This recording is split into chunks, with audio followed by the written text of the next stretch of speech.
Assalamualaikum warahmatullahi wabarakatuh. Halo sahabat-sahabat bisnis.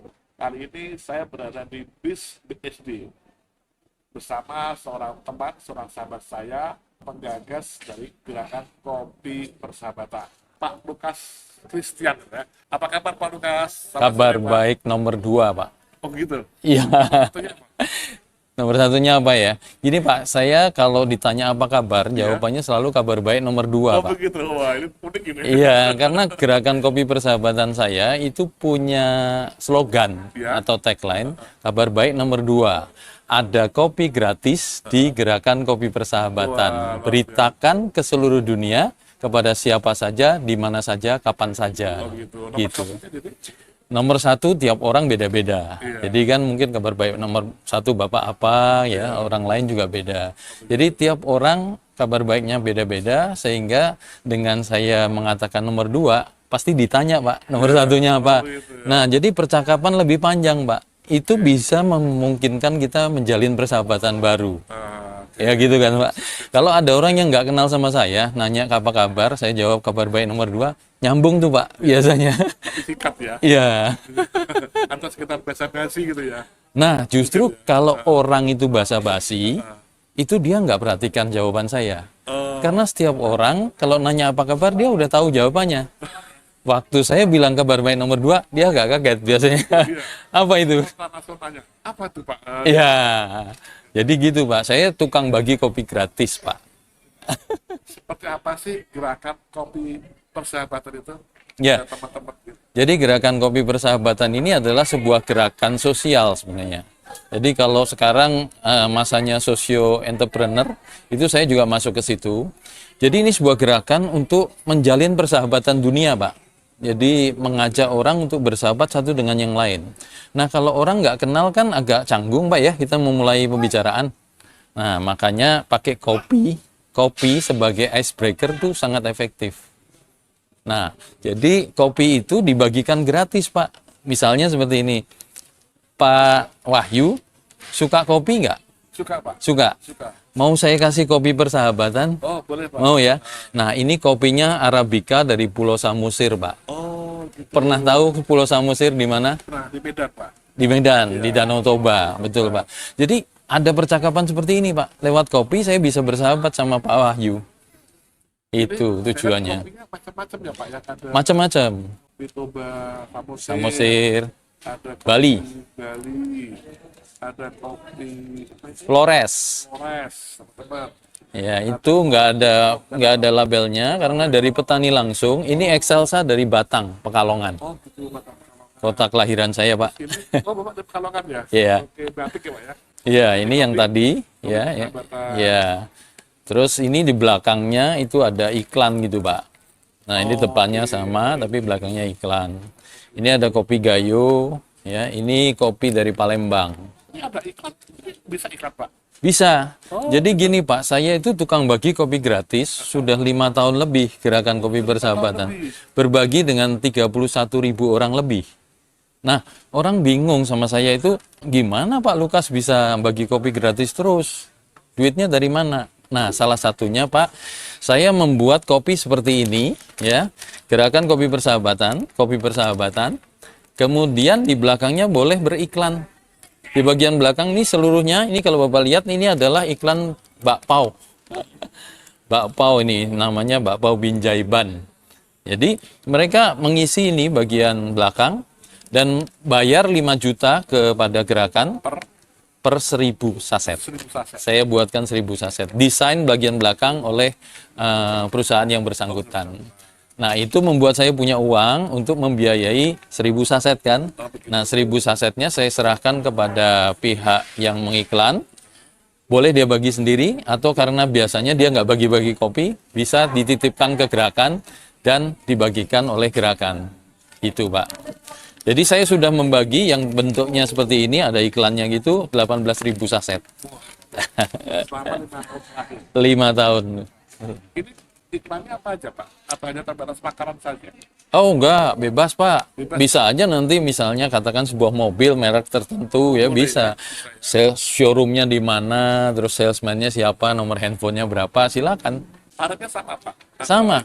Sama ya. Sama, jadi 5 juta itu 1.000 saset ya. Mau diiklankan misalnya mobil, properti, terus makanan, atau bahkan saya udah pernah Pak, seorang caleg Pak. Iya, efektif ya. Caleg gitu bagi ya dia buat konstituennya kan bagi kopi kan cukup menyenangkan ya. Nah, Efektif itu, tarik itu. jadi seperti itu. Sekarang mau pemilu ya, bukan pilkada. Nah ini kopinya macam-macam nih Pak. Ya. Jadi ada pemasok ya, atau nggak tertentu? Ada Pak. Jadi seperti ini, kalau yang sudah seperti ini bukan iklan Pak. Ini adalah produksi dari Woka ini. Jadi kopi Woka, udah ada mereknya. Jadi saya tidak lakukan apapun, tapi saya masukkan ke dalam paket saya. Jadi bisa diberikan. Lalu Flores ini juga buatan dari sana. Mereknya NTC, Pak. Oh, gitu.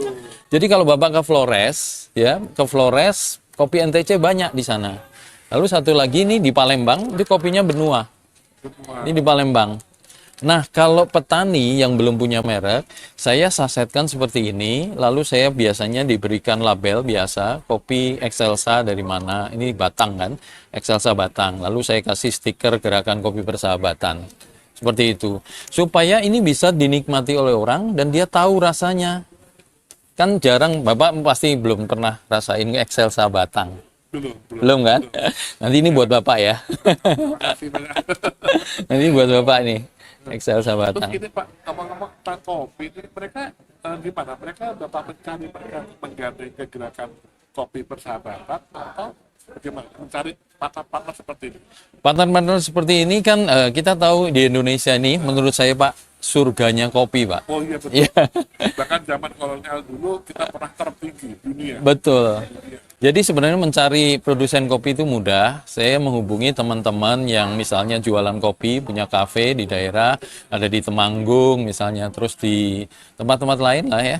Kemudian kadang-kadang juga saya karena udah 5 tahun sih Pak ya, berbagi dengan banyak orang. Kalau Bapak ketik gerakan kopi di handphone Bapak nih, Sudah Pak. ada 2 halaman penuh Pak Iya, tentang saya. Nah, saya pernah ditelepon Pak, saya lihat kok nomor gitu, tapi iseng lah saya angkat. Lalu saya tanya, saya dengerin, ini Pak Lukas ya? Ya, saya bilang. Pak, minta alamat rumah dong. Nah, dia bilang gitu. Terus saya bilang, kamu siapa? Gitu, saya belum kenal. Saya petani Pak dari Jawa Tengah, petani kopi. Pak, saya mau kirim kopi ke tempat Bapak. Saya minta alamat Bapak. Nah, jadi loh, tahu dari mana saya main kopi gitu. Saya tahu Bapak tukang bagi kopi. Pak, kalau bagi kopi pakai kopi saya ya Pak. Nah, udah sampai seperti itu Pak. Jadi ada juga yang tahu saya tukang bagi kopi gratis, memperkenalkan. Apakah ada syarat atau standar untuk bergabung ke gerakan kopi persahabatan? Ada Pak. Kalau dari sisi kopinya Pak ya, kopinya harus murni dari tanaman kopi ya. Jadi jangan kopi yang dicampur-campur Pak. Kopinya jangan campur jagung, jangan campur beras, meskipun di beberapa daerah ada tradisi ya. Tapi saya minta yang kopinya murni, kemudian dikirim ke saya dalam bentuk roasted atau udah ground, bubuk. Kemudian yang kedua pasti gerakan kopi persahabatan tidak pernah berbagi kopi yang pakai gula susu creamer. Kenapa itu? Saya mau endorse kopinya petani Pak, bukan pabrik gula susu creamer gitu ya. Jadi pengennya sih kopinya petani yang nanti dibeli. Kemudian mengedukasi juga kopi sehat. Kopi sehat itu tanpa campuran apa-apa, dan juga kalau itu disukai pasti kopinya petani yang dibeli. Kenapa kopi Pak? Kenapa enggak teh misalnya atau minuman tradisional Indonesia, bajigur misalnya gitu? Iya. Ada alasan tertentu? Pemikiran saya sederhana. 3 minuman yang paling tinggi dikonsumsi manusia adalah tiga minuman menurut saya di seluruh dunia. Satu itu air bening, ya kan. Nomor 2 kopi, ya menurut saya. Nomor 3 teh. Ya, mereka mungkin bisa bertukar tempat ya. Tapi menurut saya kopi, karena apa? Kopi itu lebih dikenal, lebih egaliter daripada teh. Kita ngobrol kopi bisa ke kalangan yang seperti tukang beca, ya, supir angkot atau siapapun, dan juga sampai ke presiden ataupun raja kenal kopi. Kalau teh, kalau kita bicaranya teh yang mahal-mahal, kalangan bawah nggak tahu. Nah kalau kopi Pak, cuma 4 macam di dunia. Oh iya betul ya. Ya, jadi Arabica, Robusta, Bapak tahu kan? Ada dua lagi yang jarang orang tahu, yaitu Liberica sama Excelsa. Robusta Arabica populer, lalu Liberica sama Excelsa jarang disebut. Apa jenis kopi itu? Liberica itu jenis kopi yang ditanam di dataran rendah, sama Excelsa juga. Di Robusta ya. Nah, kalau Robusta itu menengah, jadi sekitar 400 sampai 800 meter di atas permukaan laut. Kalau Arabica tinggi, Kalau yang tadi Liberica itu lebih rendah lagi. lebih rendah. Bahkan Liberica atau Excelsa itu bisa tumbuh di pantai katanya. Nah, beberapa macam kopi yang Bapak tunjukkan di sini kan ada beberapa merek nih. Ya. Mereka ini sengaja merek sendiri atau Bapak mengendorse atau bagaimana? Sebenarnya bukan saya mengendorse karena diminta orang, jadi saya sih berpikir gini, kan syaratnya cuma kopi murni. Jadi saya lihat di pasar yang murni itu apa, saya cek-cek dan pilihan saya sih ada beberapa. Tentunya banyak sekali kopi di luar yang saya endorse ini yang kopi murni.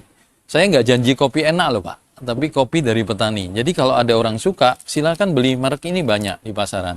Kemudian ini di Flores banyak. Jadi saya mengendorse itu atas inisiatif saya Pak, bukan karena diminta. Nanti kan Bapak free ya, memberikan kopi free kepada orang dengan mendapatkan impact dari iklan. Terus kalau dari mereka yang bergabung ini gimana Bapak? Beli atau gimana? Nah, saya awalnya sih pasti beli Pak. Oh. Awalnya beli, saya bagi, beli, saya bagi. Lalu teman-teman saya sampai bingung, wah ini kalau kamu gini caranya 3 bulan pasti mati lah gitu loh.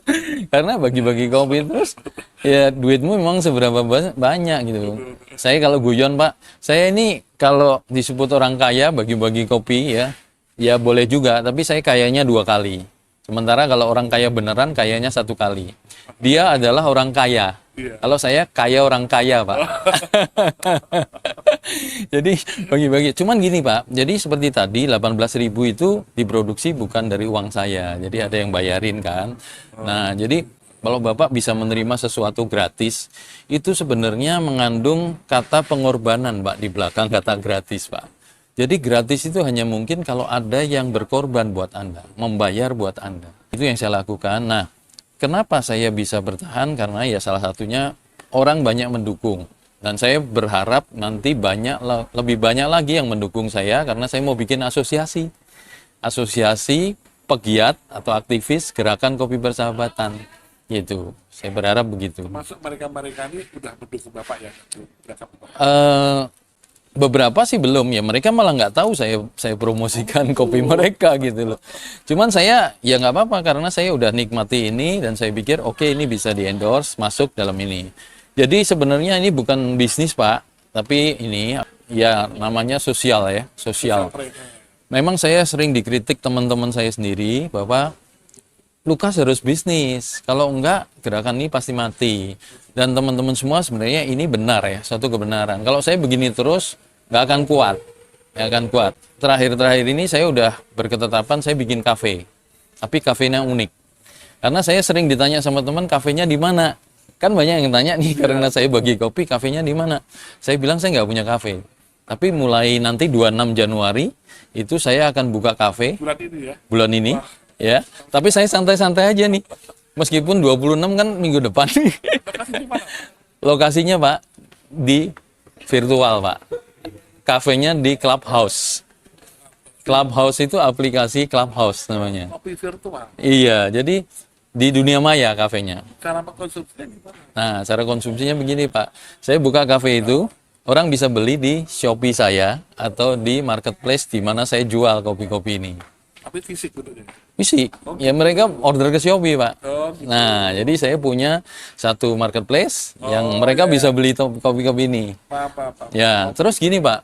Di cafe virtual itu atau online, itu saya sewakan room, Pak. Seperti VIP room di dalam sebuah cafe. Nah, ya, jadi mereka yang mau nyewa itu harus beli dulu kopinya. Yang beli kopi, saya kasih hak untuk bikin room. Fungsi room itu nanti? Room itu, Pak, seperti Zoom room, Pak. Jadi dia bisa bikin Zoom sendiri, dia ajak teman-temannya nge-Zoom bersama, ya saya sebagai yang punya ruangan Zoom-nya, saya ulang lagi. Berapa kapasitas Pak? Nah saya belum coba, tapi saya udah paralel ya, di jam yang sama, 2 orang buka room di dalam kafe saya, bisa. Nama kafenya G Cafe, GKV. GKV. G-nya tuh gerakan, Pak. G-nya itu sengaja Pak, bisa gerakan kopi persahabatan kafe. Disambung ya, GKV. G itu kan saya orang Pekalongan Pak. Oh ya, Ya. nomor G ya. Platnya G. Tapi saya bisa hubungkan apa aja. Jadi G itu bisa God's gift ya, pemberian berkat dari Tuhan gitu ya. Karena kenapa saya buka tanggal 26 Januari? Ada alasan tertentu. Ada alasannya, Pak. Dari Bapak mungkin. Itu tanggal lahir saya, Pak. Ulang tahun saya. Jadi saya merasa dapat anugerah yang besar gitu ya. Saya akan buka. Dan itu aplikasi radio, tapi kita bisa interaksi, Pak. Bisa masuk ke dalam aplikasi itu. Nah, itu kerennya Clubhouse gitu. Dapat ide ini dari mana dulu awal-awal? Iya, iya bener ya. Berbagi gitu, kenapa nggak dijual aja? Kata lumayan, Pak. Iya, iya. Saya jualan dulu, Pak, sebelum saya ke latar belakang ya, Pak ya. Ini jualan nih satu paket tuh seperti ini, Pak. Isinya 8.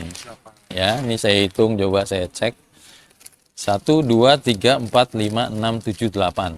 Nah, nanti saya selipin satu kertas yang isinya latar belakang saya. Terus ada tulisan 1 dinikmati, 7 dibagikan. Nah, jadi saya mengajak semua orang, ya udah bayar nih harganya 25.000. 25.000, 1 dinikmati, 7 cari kenalan baru. Yang seperti tadi saya lakukan ke Pak ini, suka kopi nggak? Kalau suka, ini ada kopi persahabatan.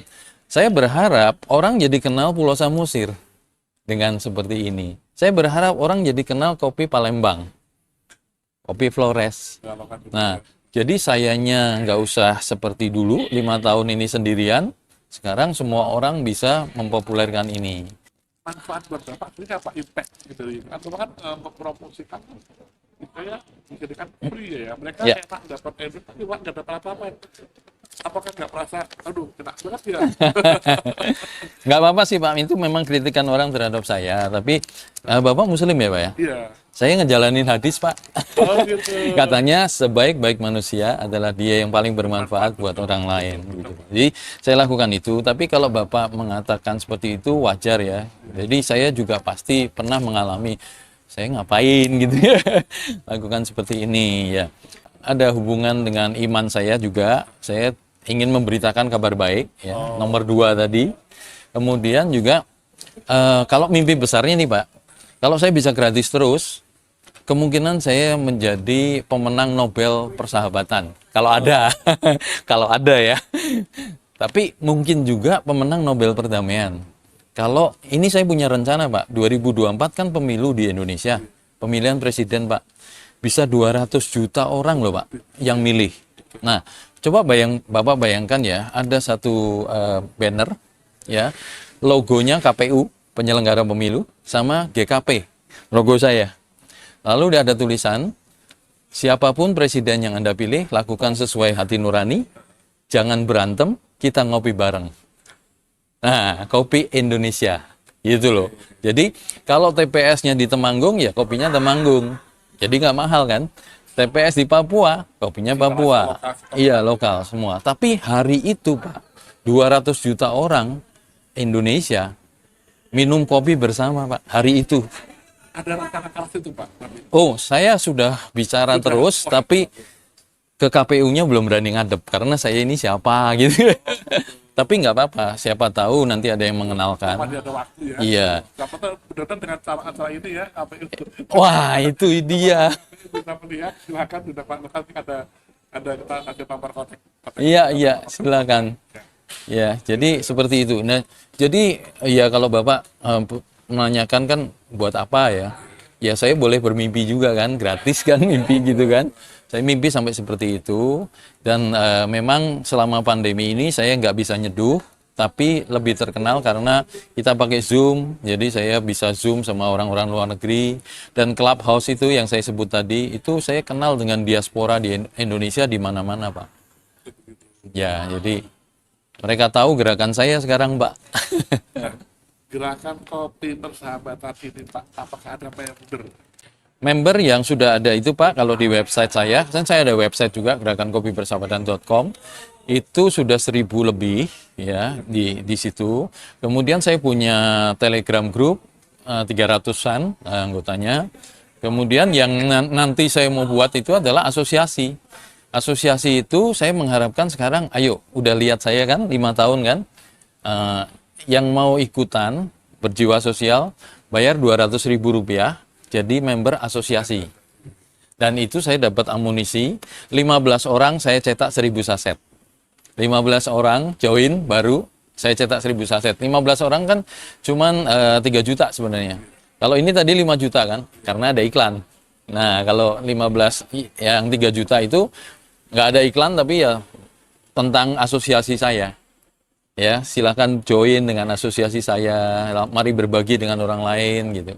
Saya udah punya belasan sih anggota asosiasi, ya, tapi badan hukum sedang diurus, Pak. Jadi sebenarnya ikatan saya dengan para anggota saya nggak terlalu kental, karena mereka hanya mungkin pernah menerima kopi persahabatan dari saya atau di dalam acara saya. Kalau dulu Pak, sebelum pandemi, saya nyeduh Pak. Misalnya di sini saya nyeduh, ya orang-orang yang lewat saya persilakan minum kopi. Ini kopi Papua, ya silakan cicipi rasanya. Karena sebenarnya ini sangat sederhana, nyicip kopi aja sebenarnya. Nyicip kopi, kemudian ya kalau suka bisa beli. Dan beberapa orang petani yang menitipkan ya saya jualkan, tapi saya nggak mau konsen jualan ya, saya ngenalin aja, kalau disukai ya pasti dicari gitu loh. Nah seperti itu. Kegiatan sih banyak Pak dulu Pak, ya pandemi ini yang bikin saya pusing. Nah, Bapak kan pakai endorse dan nggak dibayar ya? Nggak, ya. Mereka. Taruhlah saya cicipin nih, saya suka nih kopi Forest. Saya kan mencari kopi Forest, tapi nggak paling berapa. Ya, nggak masalah. Masalah ya. Kan tujuan saya itu sebenarnya mendukung petani kopi Pak. Jadi bukan buat sayanya. Benar sekali Pak.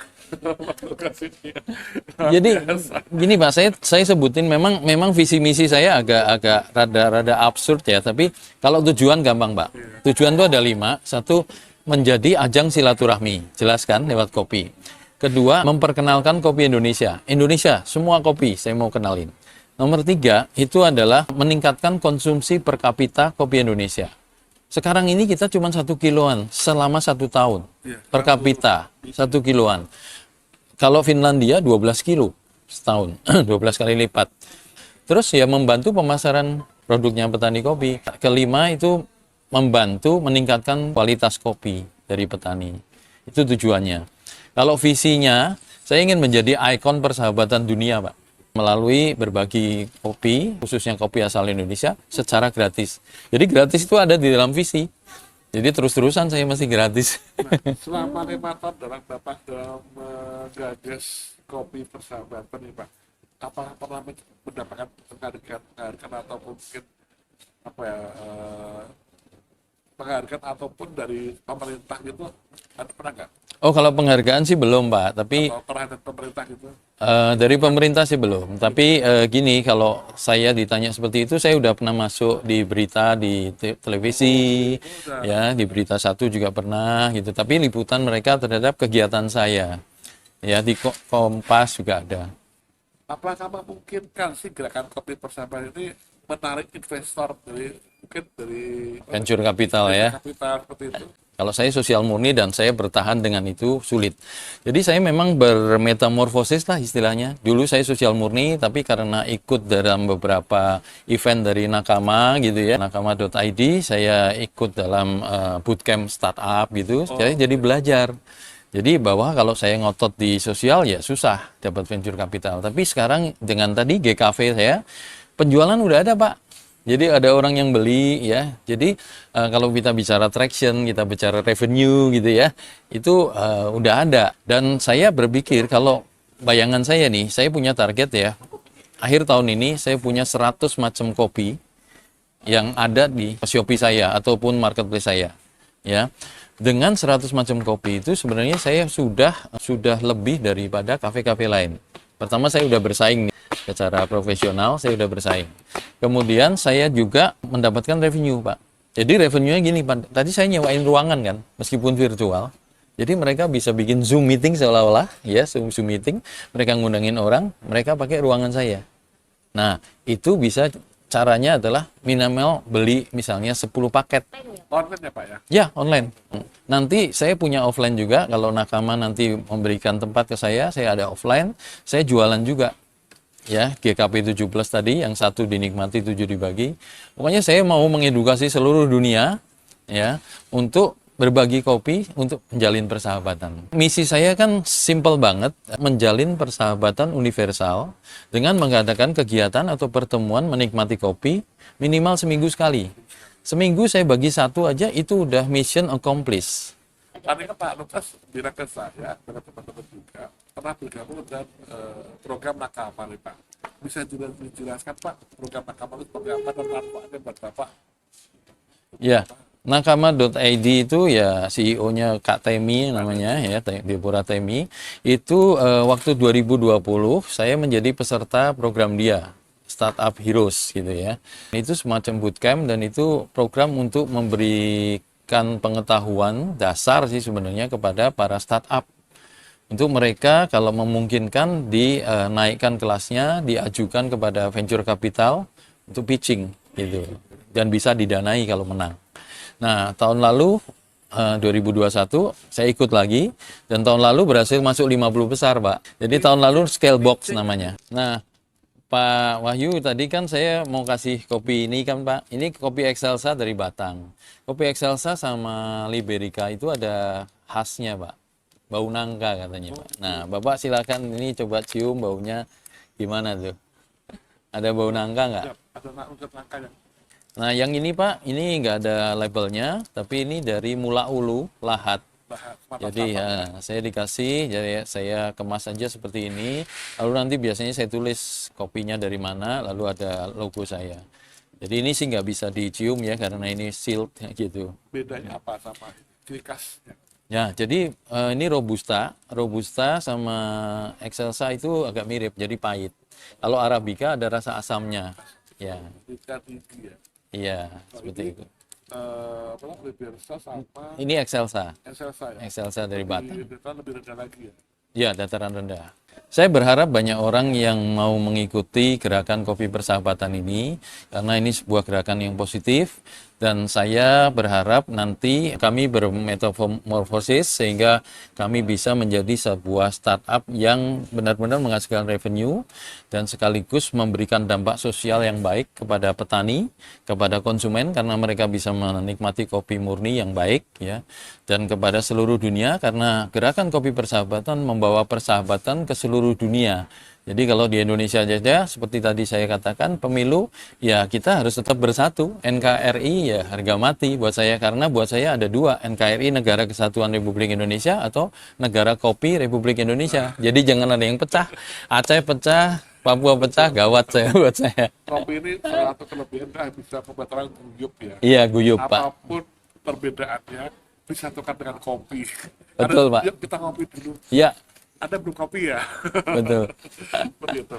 Oke teman-teman, demikian pembicaraan kita ngobrol-ngobrol saya dengan Pak Lukas Christian, menggagas gerakan kopi persahabatan. Semoga tayangan ini bermanfaat. Jangan lupa untuk like, subscribe, komen, dan share video ini jika dirasa bermanfaat. Sampai jumpa. Assalamualaikum warahmatullahi wabarakatuh.